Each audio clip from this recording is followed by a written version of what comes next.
পেশাই হচ্ছে। তাহলে তোমায় এখন কি করে ডাকবো? তুমি তো সত্যিকারে বেড়াল নও, আসলে তুমি হচ্ছে রুমাল। বিড়ালও বলতে পারো, রুমালও বলতে পারো, চন্দ্রবিন্দুও বলতে পারো। চন্দ্রবিন্দু কেন? তাও জানো না? ও হ্যাঁ হ্যাঁ, বুঝতে পেরেছি। এ তো বোঝাই যাচ্ছে। চন্দ্রবিন্দুর চ, বিড়ালের তালবত স, রুমালের মা, হলো চশমা। কেমন হলো তো? উফ, গরম লাগে তো তিব্বত গেলেই পারো। বলা ভারী সহজ, কিন্তু বললেই তো আর চাওয়া যায় না। কেন, সে মুশকিল কি? কি করে যেতে হয় তুমি জানো? তার জানি নে। কলকাতা, ডায়মন্ড হারবার, রানাঘাট, তিব্বত, তিব্বত, ব্যাস সিধে রাস্তা। 6 ঘন্টার পথ গেলেই হলো। তাহলে রাস্তাটা আমায় পাতলে দিতে পারো? সে আমার কর্ম নয়। আমার গেছো দাদা যদি থাকতো তাহলে সে ঠিক ঠিক বলতে পারতো। গেছো দাদাকে? তিনি থাকেন কোথায়? গেছো দাদা আবার কোথায় থাকবে? গাছেই থাকে। কোথায় গেলে তার সাথে দেখা হয়? সেটি হচ্ছে না, সে হওয়ার জো নেই। কি রকম? সে কিরকম জানো? মনে করো তুমি যখন যাবে উলুবেড়ে তার সঙ্গে দেখা করতে, তখন তিনি থাকবেন মতিহারি। যদি মতিহারি যাও তাহলে শুনবে তিনি আছেন রামকৃষ্ণপুর। আবার সেখানে গেলে দেখবে তিনি গেছেন কাশিম বাজার। কিছুতেই দেখা হওয়ার জো নেই। তাহলে তোমরা কি করে দেখা করো? সে অনেক হাঙ্গামা। আগে হিসেব করে দেখতে হবে দাদা কোথায় কোথায় নেই। তারপর হিসেব করে দেখতে হবে দাদা কোথায় কোথায় থাকতে পারে। তারপর দেখতে হবে দাদা এখন কোথায় আছে। তারপর দেখতে হবে সেই হিসেব মতো যখন সেখানে গিয়ে পৌঁছবে তখন দাদা কোথায় থাকবে। তারপর দেখতে হবে। সে কিরকম হিসেব? ভারী শক্ত, দেখবে কিরকম।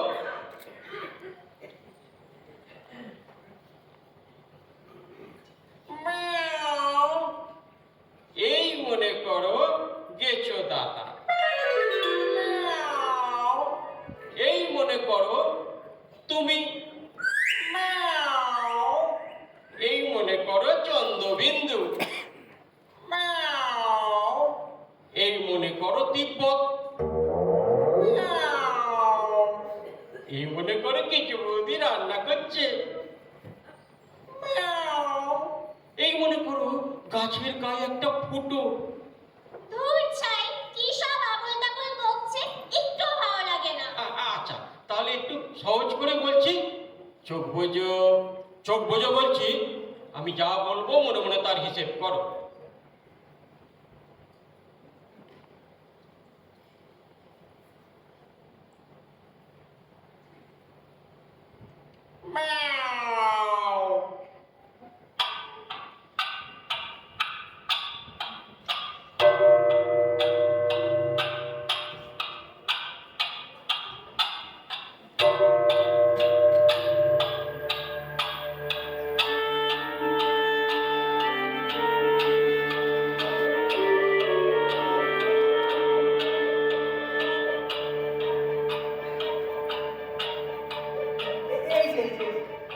রানাঘাট থেকে তিব্বত 2 ঘন্টা 32 মিনিটের পথ, ঠিক আছে?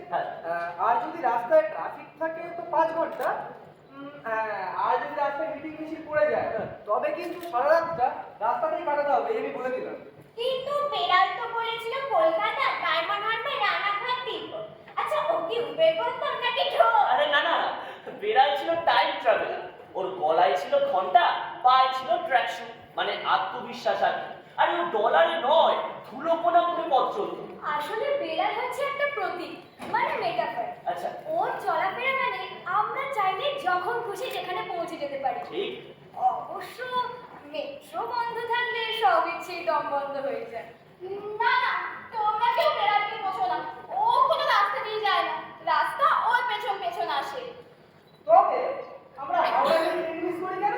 কারণ তোমাদের টিকিট থাকে এক, আর মনে মানচিত্র হয় অফলাইন। বেড়াল ট্রেন মিস তোমরা ট্রেন মিস করলে রিলস বানাও।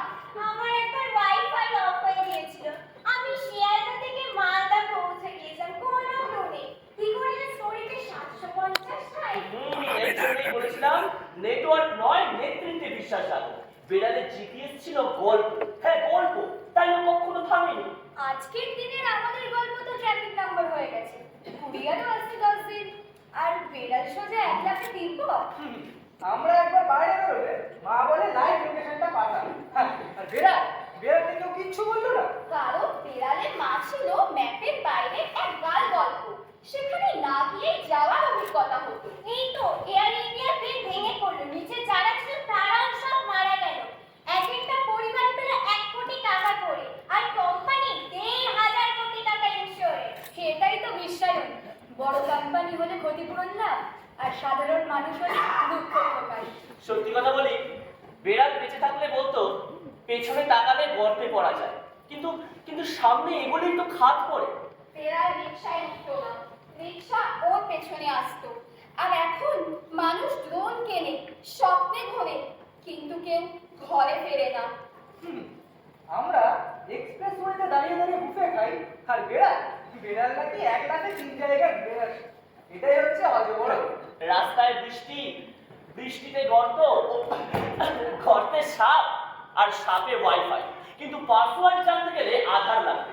তাহলে নাটকটা বেড়ালের গুগল ম্যাপে রাখি। না না, নাটকের নাম রাখা হোক হজবরদত.com, যেখানে আপলোড হলো আশা আর ডাউনলোডে এলো ব্যর্থতা। তাহলে আমি হব নেটওয়ার্কে হারানো যাচ্ছি। হ্যাঁ, আর আমি হব লোডিং স্ক্রিনে আটকে থাকা উবের ড্রাইভার। আর আমি হব রানাঘাট স্টেশনে দাঁড়িয়ে থাকা একটা বেড়ালের ছায়া, যে কখনো কোথাও যায় না, কিন্তু প্রতিবার একটা নতুন ঠিকানায় পৌঁছে যায়।